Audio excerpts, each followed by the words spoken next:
Standing against the majestic backdrop of the Ticino Alps is Pizzo Barone. Looming some 2,864 meters into the sky, its summit crowns the Valle Vetzasca.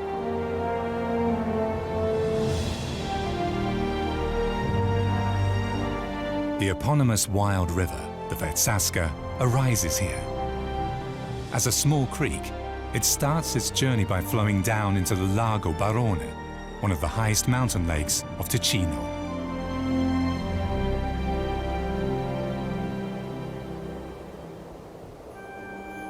Along the shore are chamois that are winding their way adeptly through the impenetrable terrain.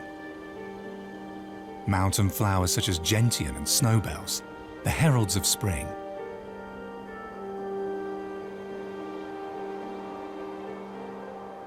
From the strangely rugged landscape of Lago Barone, the Vetzasca flows into the crescent-shaped Val Vegonese, which is framed by steep mountain ridges.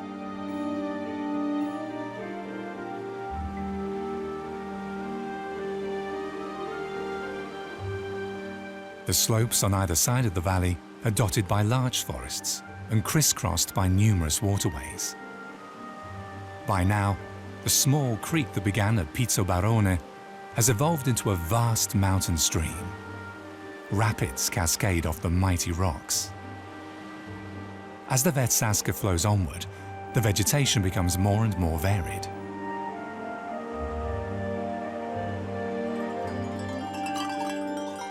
Nera Vetzasca goats graze on wildflower meadows. As their name suggests, these black mountain goats stem from the Valle Vetzasca.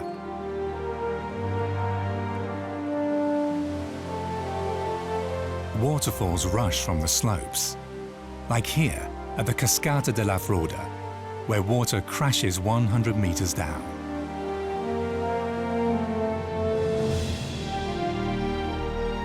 At Sonogno, Val Vegonese merges with Val Redorta.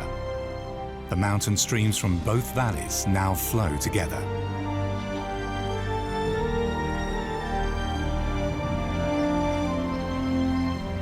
It's here that the Valle Vetzasca truly begins before stretching all the way to Lago Maggiore, 25 kilometers to the south. It's a rugged, untamed valley that has preserved much of its pristine beauty. The locals want to uphold old traditions, but tourism is playing an ever greater role in their lives.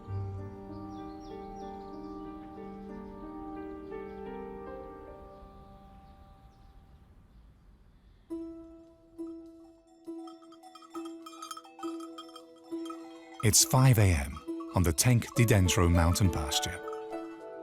The Nera Vetzasca goats belonging to Daniel Favre, a breeder, have spent the night on the steep slopes above the pasture.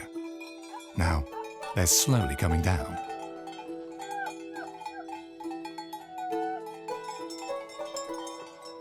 The herd comprises 55 animals. From June till September of every year, Danielle lives on the mountain with her goats, while her husband tends to the farm and the young animals in the valley. This summer, Danielle has company. Andrea wants to discover life as a goat herder, and she's giving Danielle a hand. The animals have eaten their fill of summer grasses overnight. They will spend the day in the goat pen resting. As you can see, they like to come. I give them a so-called gutzli, a piece of dry bread. They like to come down to be milked.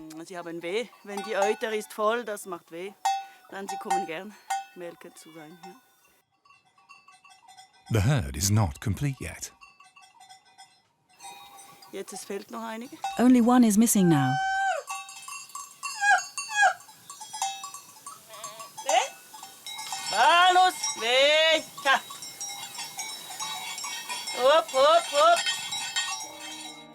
The straggler, Janus, finally joins the group.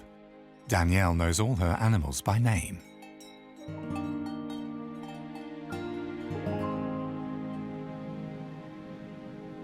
This alpine pasture is located at about 1,600 meters above sea level. It's colder up here than in the valley, and the vegetation more lush. ideal conditions for the Vetsaska goats, whose innate wild nature makes them ill-suited for year-round stabling.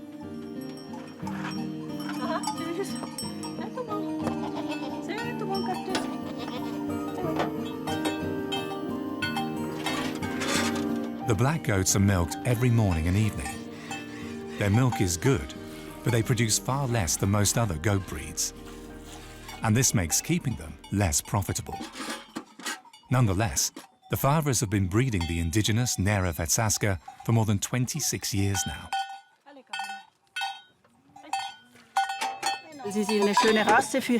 They're a good breed for these conditions because they're robust and strong, with powerful legs. Here they have sun, shade and rain.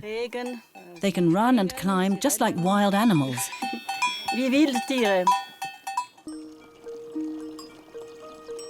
Danielle also likes their independent nature.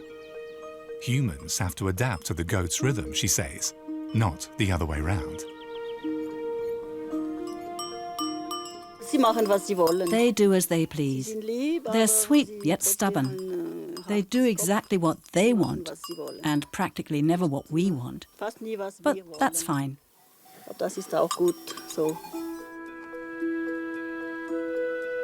The goats find plenty of nourishment on the alpine pastures and in the adjacent woods. In the narrow valley below, large pastures are hard to find. Up here, however, grasses, plants, herbs and berries grow in abundance.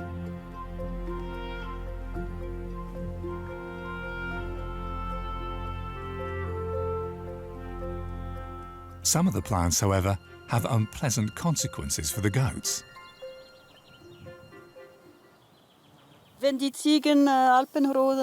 After goats eat alpine roses, they behave as though they were drunk. It makes them uncoordinated and can also make them froth at the mouth. If they're very young, it can be dangerous or even fatal if they eat too many. This plant is really poisonous, but they won't eat it a second time after they got sick. They learn quickly.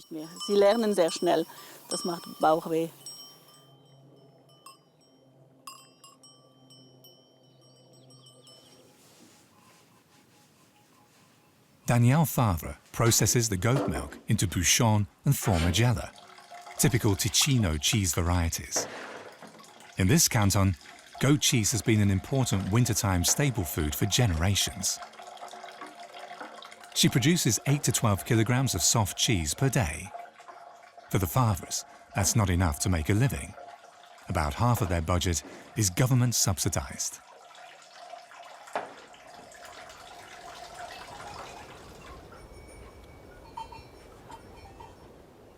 In packs of 100 grams each, the cheese is taken down to the valley to sell via ropeway, a transport system that's found all across the Valley Vetsaska.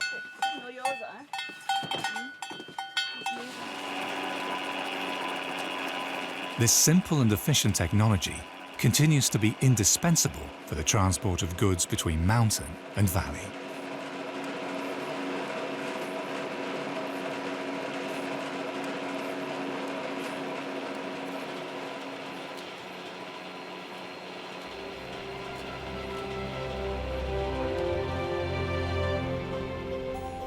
The Favres live in Briorna, a quaint village of around 200 inhabitants at the heart of Valley Vetsaska. While his wife spends summers on the mountain with the goats, Pascal Favre is busy making hay for the winter. It's strenuous work. The valley's slopes are steep, and the 62-year-old needs about 20 tons of hay for his goats.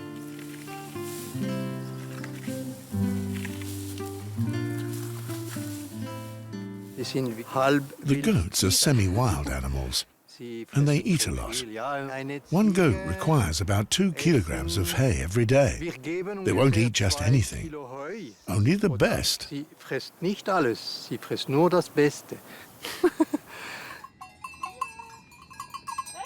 On Tencio di Dentro alpine pasture, the Nera Vetsaska find their own food, and in so doing, they play an important role in landscape conservation.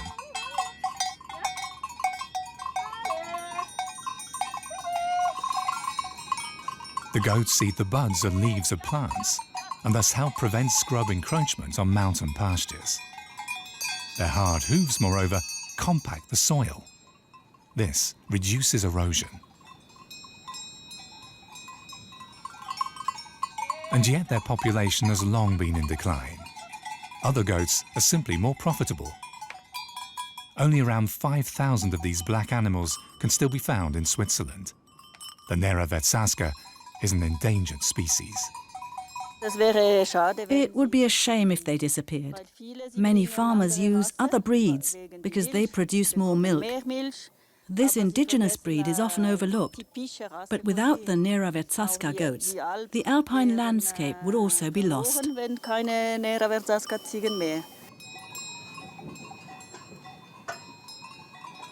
In mid-September, Danielle Favre returns to her husband in Briorne. The goats stay on the mountain. It's mating season in the fall. Only in winter will they return to the valley.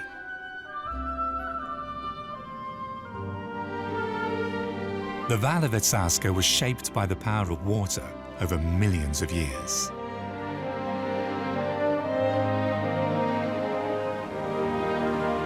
This protected valley's name harks back to the color of its water, verde aqua, or green water.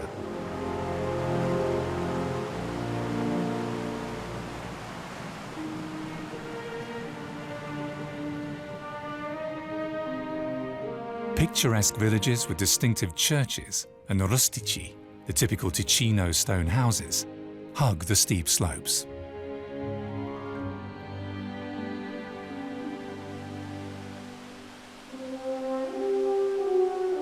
The Vetsaska flows through a uniquely rocky landscape that's been shaped into veritable works of art by the water current.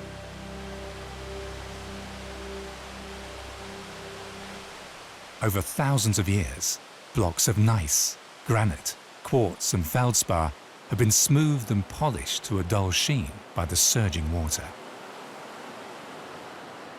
One result of this rock erosion are so-called pozzi, natural water wells that shimmer in turquoise.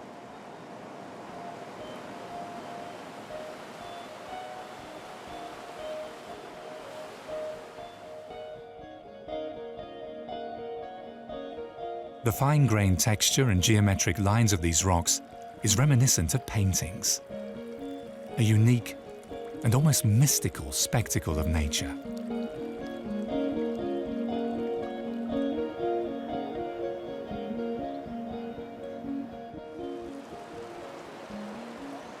At Lavatezzo, the Vetsaska flows below the Ponte dei Salti.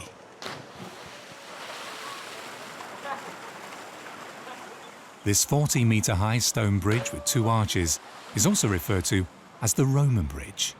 It goes back to the 17th century.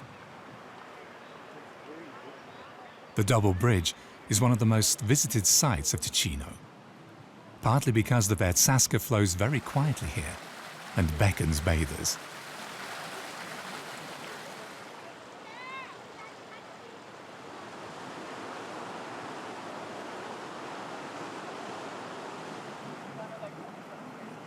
Below Lavatezzo lies the domain of divers.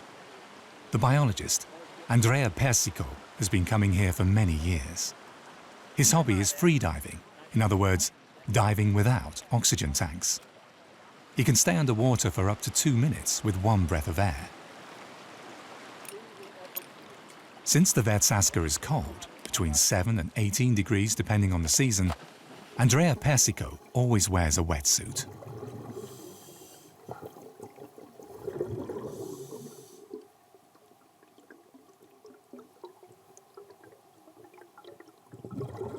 Quando ci si tuffa, ci si sente proprio immersi. When I dive here, I feel connected not only to the river, but to the entire valley and its landscape.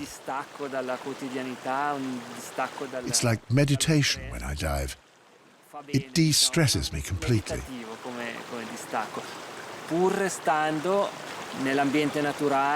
And all the same, you stay in touch with the world, with reality.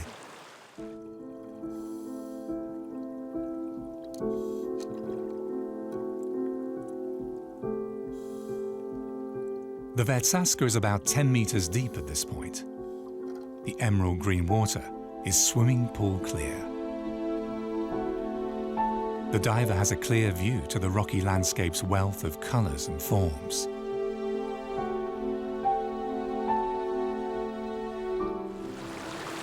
La valle è formata soprattutto da... The Val of Vetsa is built primarily upon gneiss and granite, very hard rock. Rocks also cover the riverbed, especially pebbles, along with coarse sand. When the current is strong, it stirs up the pebbles and sand. This smooths any sharp rock edges and creates these beautiful spiral shapes. It's great to watch. From underwater, you can also see the rocks above. Both worlds seem to flow together, the underwater world and the world above.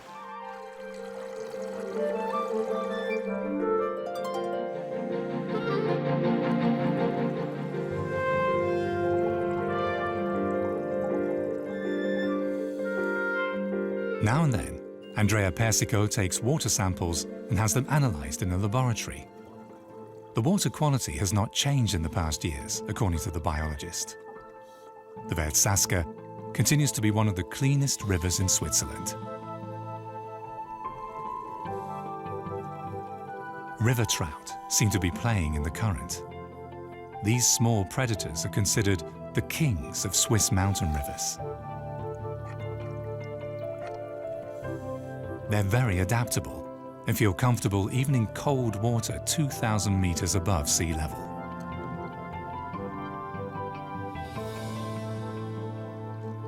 For Andrea Persico, it's time to surface.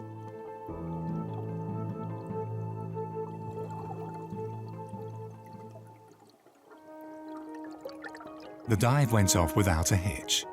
This isn't a given, because the Vetsa is not only beautiful, but also dangerous. Many underestimate the river's rapid current, and every year this leads to fatalities among divers and bathers alike.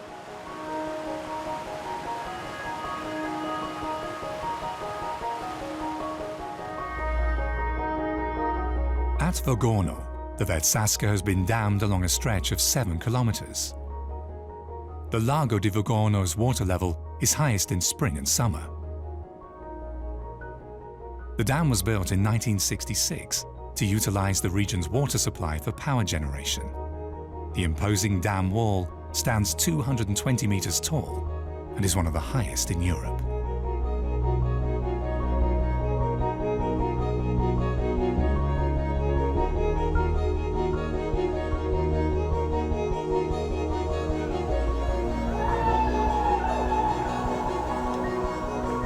To feel like James Bond, just once. In GoldenEye, Agent 007 jumped from this dam. Many movie buffs consider it one of the best film stunts of all time.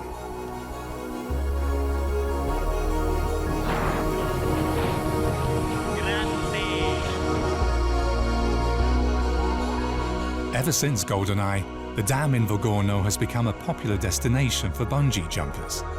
Apparently, some 10,000 daredevils have already made the jump from here.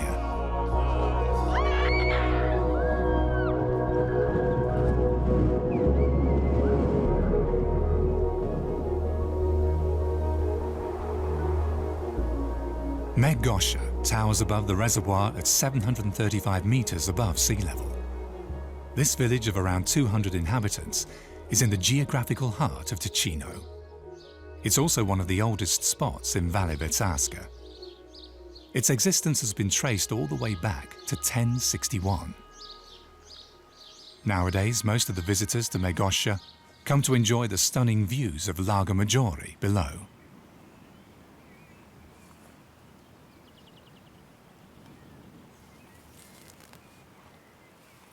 Today, the steep hillsides around Magadino are Andrea Persico's workplace.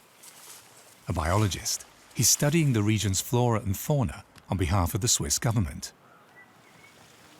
Switzerland committed itself to protecting its biodiversity in the Rio Declaration on Environment and Development in 1992. areas called transects are regularly inspected as to their biological diversity. One of these lies near Magosha in Valle Vetsa. This is why Andrea Persico is keeping a detailed record of what grows here.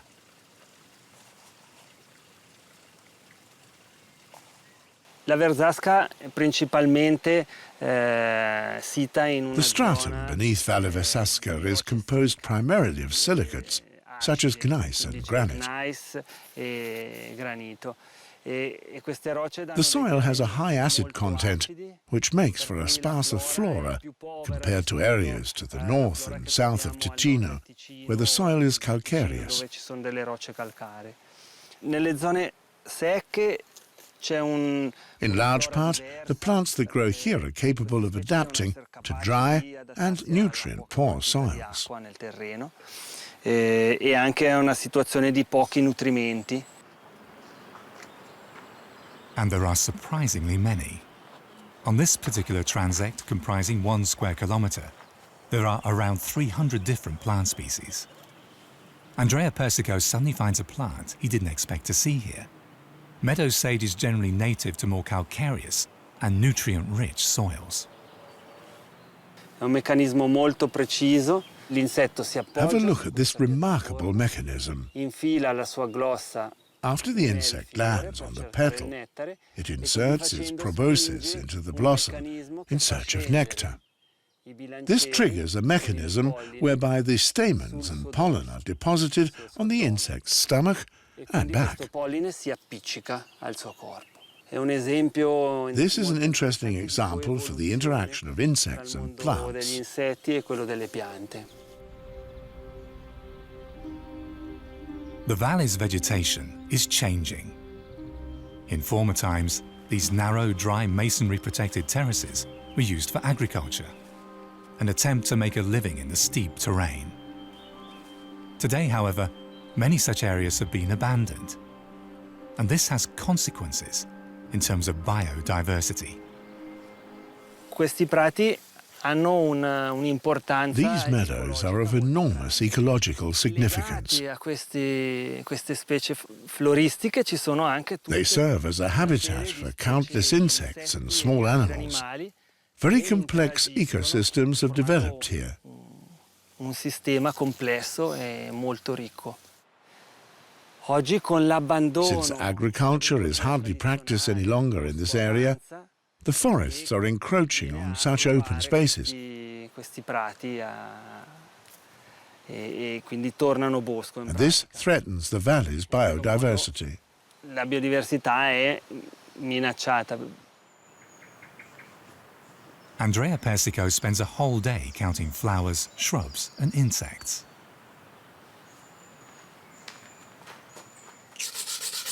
Subsequently, he sends his records to Bern, where data from across the country is compiled. Finally, the biologist marks the path he followed. This will help him find it when he returns in 5 years to again record his observations on the flora and fauna of Magosha.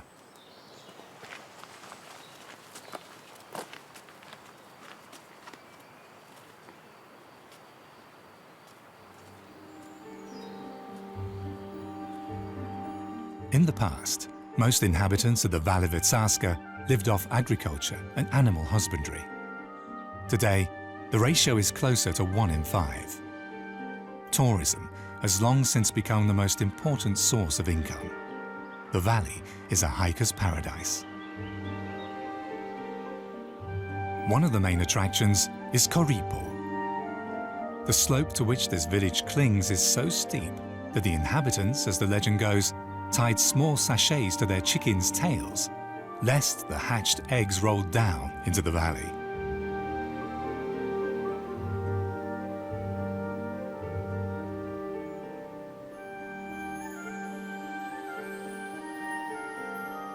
It's as though time has stood still in Coripo.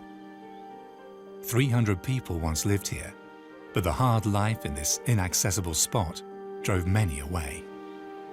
Coripo was connected to the road network in 1883, but the depopulation continued. Today, the village counts only 12 permanent residents, making Caripo the smallest political municipality of Switzerland.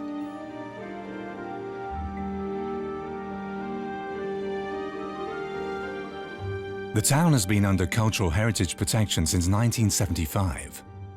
A publicly funded foundation is responsible for the preservation of the village-scape. What's more, there are plans to transform the whole of Caripo into a hotel.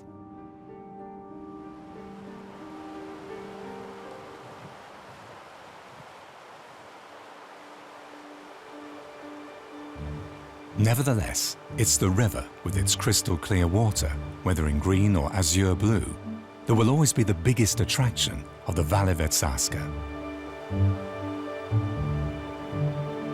For years, the story of a royal couple from the Orient circulated in Ticino's rustic houses.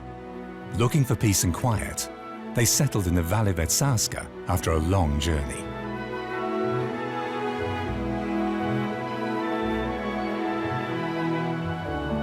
The nobles honored the local residents by adopting their simple way of life. After they died, 4 fairies appeared clad in blue. They laid the deceased in a golden chest and lowered it into the water. Ever since, the Vetzasca has glowed in memory of this humble royal couple from the Far East.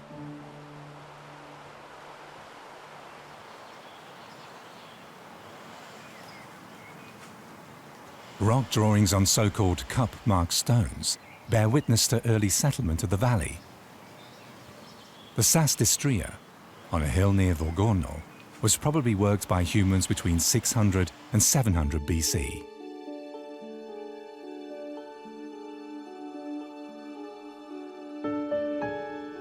The bowl-shaped recesses have a diameter of up to 40 centimeters.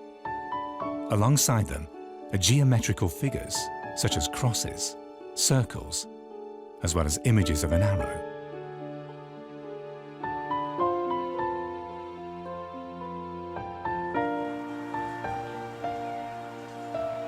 About 90 of these cup-marked stones have been found in Valle Vetzasca. No one seems to quite know what the engraved symbols mean. Perhaps these stones witnessed prehistoric places of worship.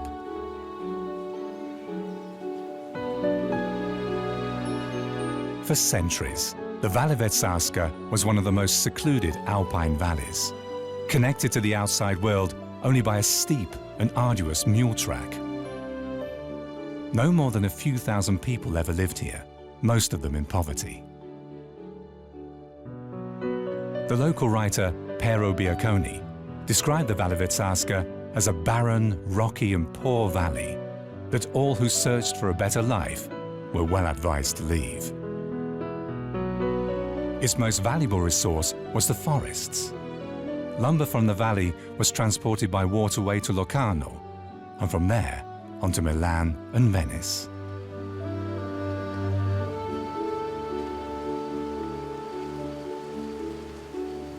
Below an altitude of 1,000 meters, the chestnut tree rules supreme. It was introduced to the valleys of Ticino by the Romans. Some of the trees here are more than 300 years old.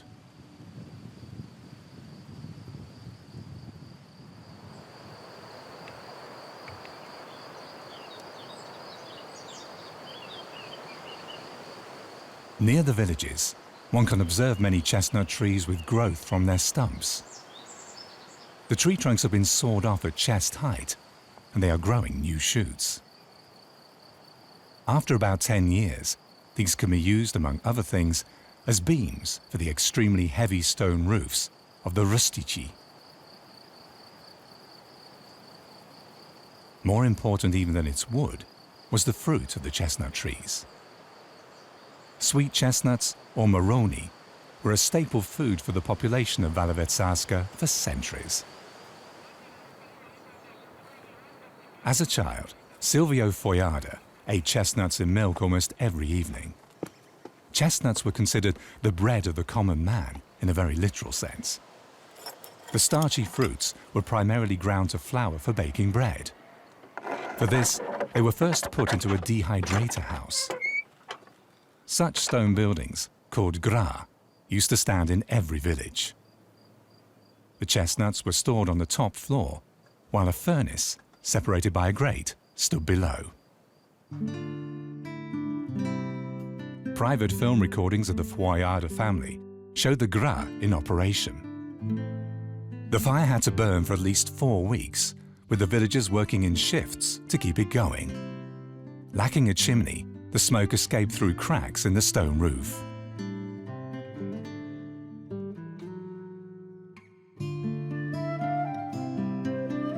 Subsequently, the village folk filled the dried chestnuts into special cloth sacks and beat them onto wooden logs to separate the shells from the fruit. The whole village assembled for this chestnut beating.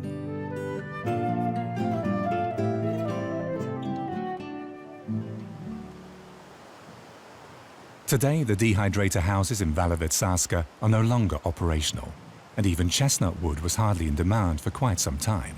This is changing now. Above the village of Gera, a chestnut plantation has been established on a trial basis for now. Forestry scientists want to find out if these trees could once again generate profits, as wood for parquet flooring, for instance.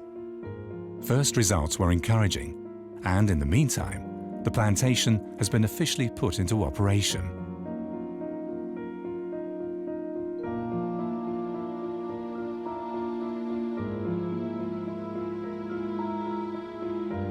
After traversing 34 kilometers from its source in the mountains to Lago di Vogorno and covering more than 2,500 meters in altitude, the Vetsa flows into Lago Maggiore on the Magadino plain near Tenero.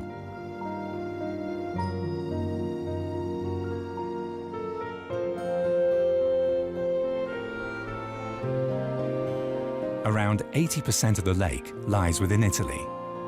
Only the northern part belongs to Switzerland. Lago Maggiore offers a stunning backdrop. It's here that the Alps meet Mediterranean flair.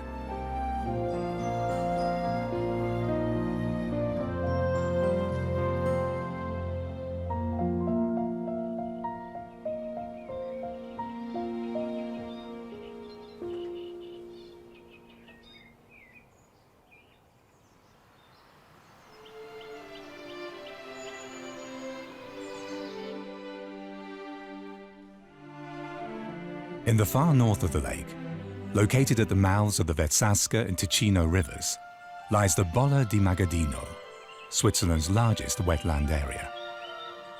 A last remnant of Ticino's natural floodplain landscape.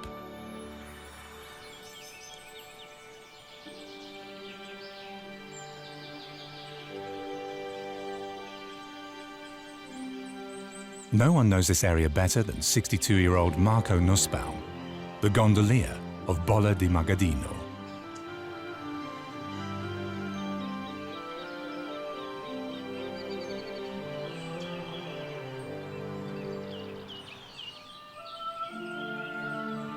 Marco Nussbaum is the only person allowed to navigate his boat in this nature reserve, and only then, in July and August, outside of the breeding season, and even he is limited to 2 days per week. He glides through this world of peculiar flora and fauna and shows interested parties all the things that can be explored on the shores.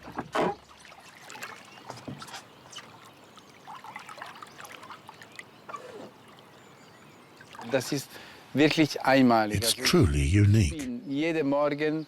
I wake up each morning, look out at the lake and think, to be able to wake up here another morning.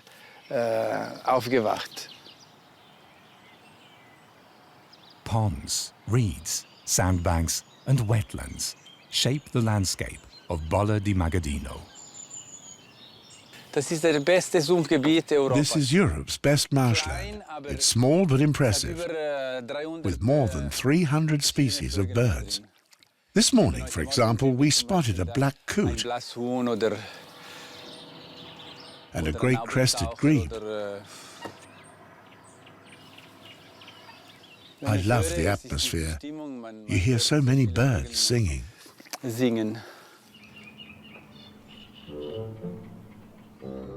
You can even see some fascinating natural phenomena, such as the mating dance of the great crested grebe.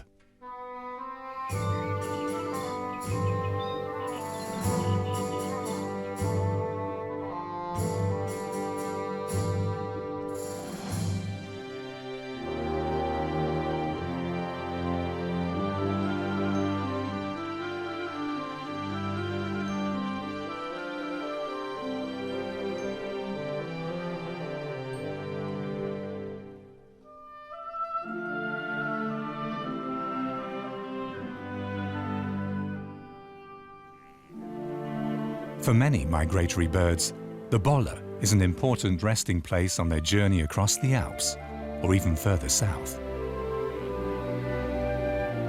The protected river delta covers no more than 350 hectares. These are the remnants of a gigantic floodplain that was once 100 times bigger.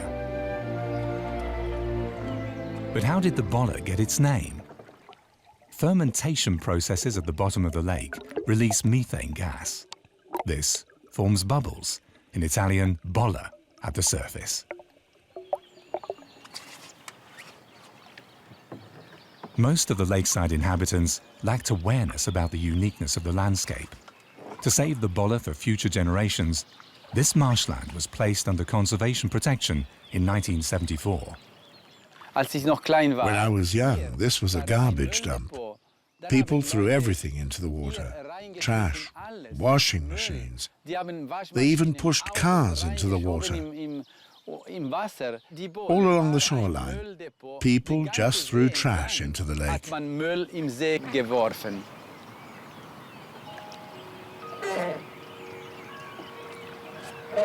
The protective measures have proved successful. The river courses of the Vetsa and Ticino were renaturated, and the floodplains were left to nature.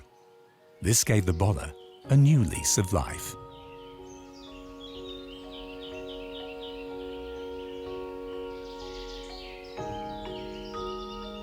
The floodplain forests are expanding continuously.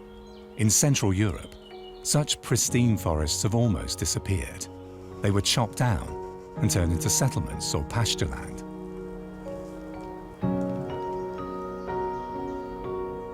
Forests and floodplains are among the most diverse and vigorous of habitats. The Bolla di Magadino accommodates around 3,000 species of animals and plants.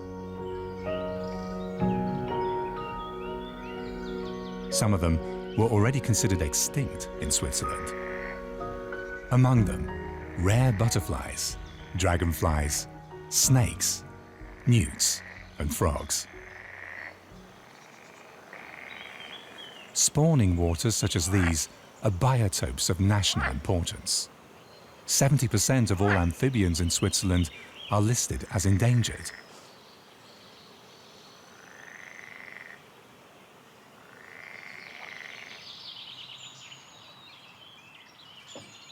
Marco Nussbaum has been offering his boat tours for 15 years. He hopes to get more people to support preservation efforts for this unique landscape. Mankind wants to conquer and own everything. But if we want a lot of birds and animal species to survive, we have to create parks such as this and protect them from human intrusion. I already feel guilty about this. Sure, we're filming and it's beautiful, and we want to show this to an audience. But we are, in fact, also intruding on nature.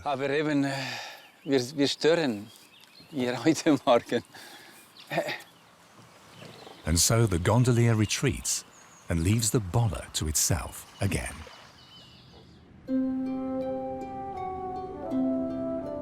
With as many frogs and amphibians as there are in the Bolla di Magadino, there is one kind that can only be found in the mountains of Valle Vetsa.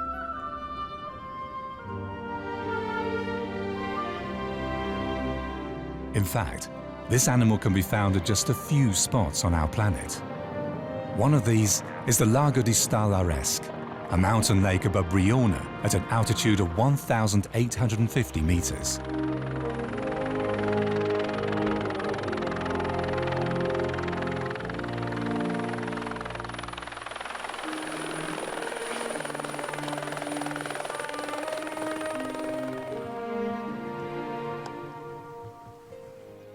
Patrick Chimay works as a nurse in a hospital in Bellinzona. His favorite pastime is the study of amphibians.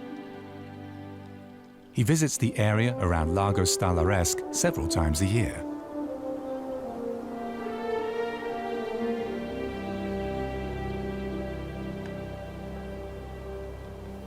At first glance, Stallaresque doesn't look any different from other mountain lakes in Ticino.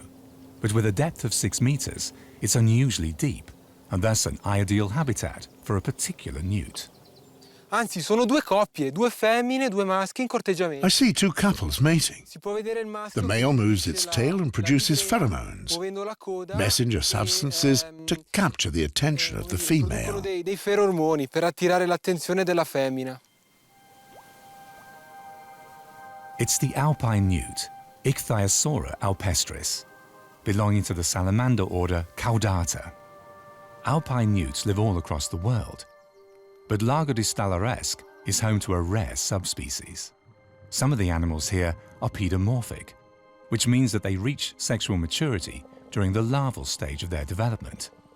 An innate thyroid gland deficiency prevents them from undergoing metamorphosis. Qua ho appena trovato un terzo esemplare morto. Si tratta This di is una the third femmina dead one I found. e female. probabilmente è morta a causa It probably dello died to stress due to the recent settlement of fish in the lake. e introduzione di pesci. 1 year earlier, fishermen had illegally released trout into the lake. By the time Patrick noticed it, the fish had already eaten around half of the newts and their larvae. Patrick alerted staff at the Ticino Environmental Protection Agency, and they jointly managed to catch about 100 trout. Bastava che passava un mese. If we had noticed but a month later, the entire population may have been lost. Fortunately, we were able to save a few newts, and they've since reproduced. So we're hopeful that the population will recover. Speranza di recupero di questa popolazione.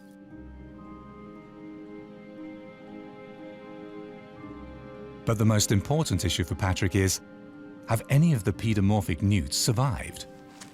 Or have these special creatures, which never go ashore, even when sexually mature, been wiped out by hungry trout?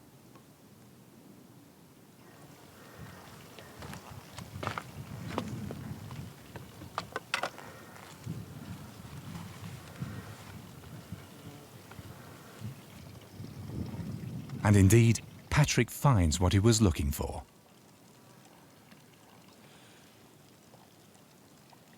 In questo momento sono stato I'm fortunatissimo. overjoyed because today we found a pedomorphic newt for the first time since we removed the trout from the lake. A mature female with gills. It's quite exceptional because you can only witness this phenomenon with the population in this lake.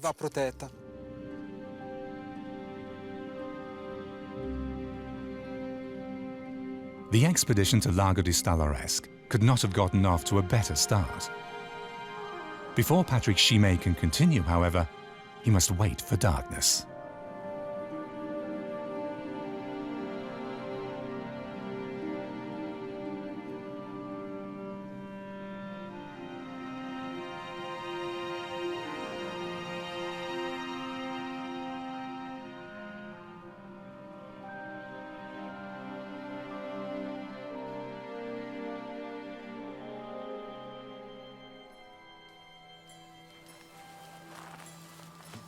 The young scientist has a long night ahead of him.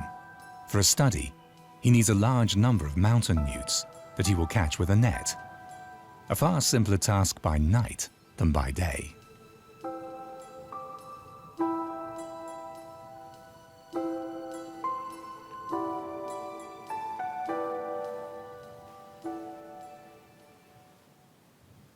Come tutti gli anfibi, sono animali tendenzialmente. Like most other amphibians, mountain newts are generally nocturnal. They're hard to see by day as they tend to look for shelter under stones, aquatic plants, or in mud. At nightfall, they leave their hiding places and are easier to see. E quindi sono visibili in numero maggiore. Patrick needs 30 males and 30 females.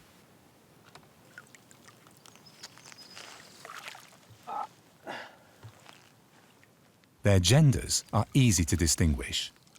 Males are considerably smaller and have blue markings on their backs.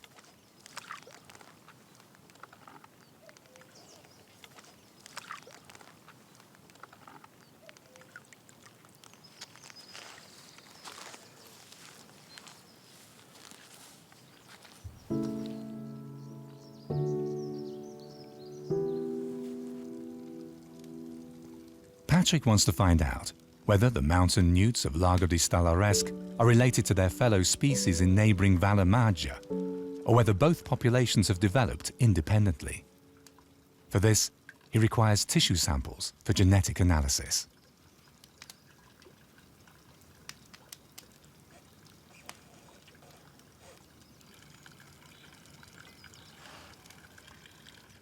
Quindi ho appena raccolto delle piccole biopsie. I cut off a small piece of their tails. It's completely harmless and doesn't cause them pain. The tissue regenerates within a few weeks. By the time we return, their tails will have regrown completely. I tritoni avranno la coda perfetta.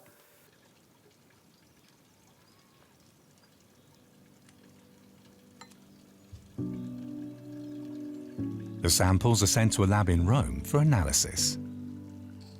According to Patrick, the more thoroughly these animals are researched, the greater the chance that this rare species can be preserved. I'm optimistic. We've disseminated a lot of information these past years.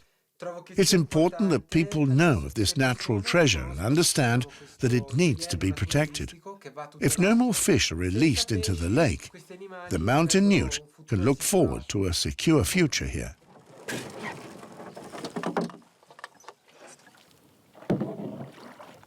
Next morning, Patrick takes the boat out on the Lago di Stallaresque. He wants to see whether any trout remain, or if they were indeed all caught and removed last year.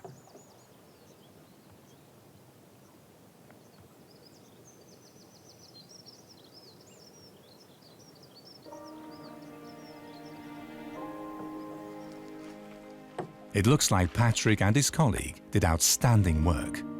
No fish, far and wide. The population of Alpine newt is expected to recover.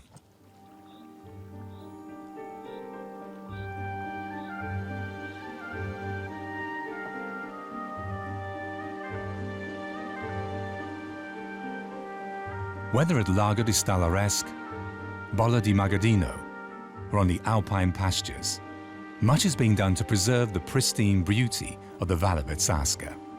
This entails a constant balancing act between growing tourism and the preservation of national resources. For the inhabitants, the goal is to preserve Valle Vetsa as the heart of Ticino, with the most beautiful water in the world. This is what it has always been, and how it shall always be.